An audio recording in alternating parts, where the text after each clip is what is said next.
Is there a stereotypical rambler, or is it just people from all walks of life that are just deciding to meet new people? It is especially when it's a retire. Okay. There are children hold them in place, in which case they ramble with their families.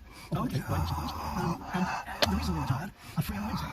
Fair enough, yes. I go to church on Sunday, so I don't do weekend walks and catch some of the young people more. I go to Wednesdays. I'm busy on Sunday. And I love to look at God's beautiful creation. Oh my gosh, it's one experience.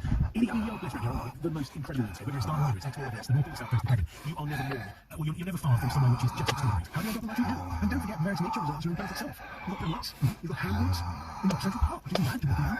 And it is just rich. And that really is. So, when did you ask yourself, when you start walking, probably when you're 18 and so on, when did you suddenly, did you wake up one morning and think, right, I'm a rambler? I did this when I was a teacher. I used to take parents and staff and kids away, often in charge, and with hospital trips, that sort of thing. And then when I retired, I thought, I got no one to take with me. And so I looked them up and found them down Rambler Club and done for them. So I got on first, and I'm a retired. That was 15 years ago. Okay. When I first came to But in terms of, people listening to you know, it's like also listen, people are new to this particular area. It's a great way of being discovering the area around you. We've only had several people if we hadn't taken it, we'd never discovered the and we do recce, what we call recce. What does that stand for? Reconnaissance. Yes, okay.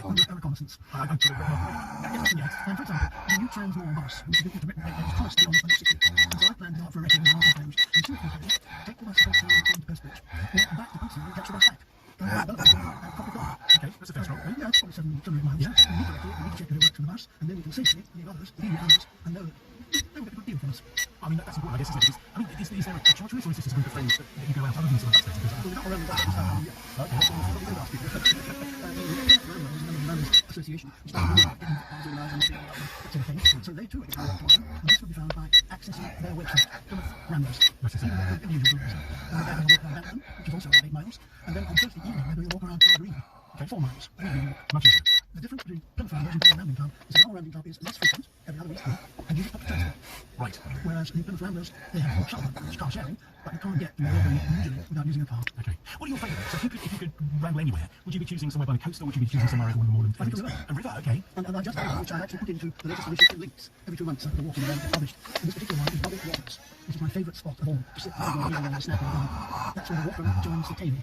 Right, okay, got you. And if you're driving from Holland Bridge, you can stop in the bottom of the hill and cross the river.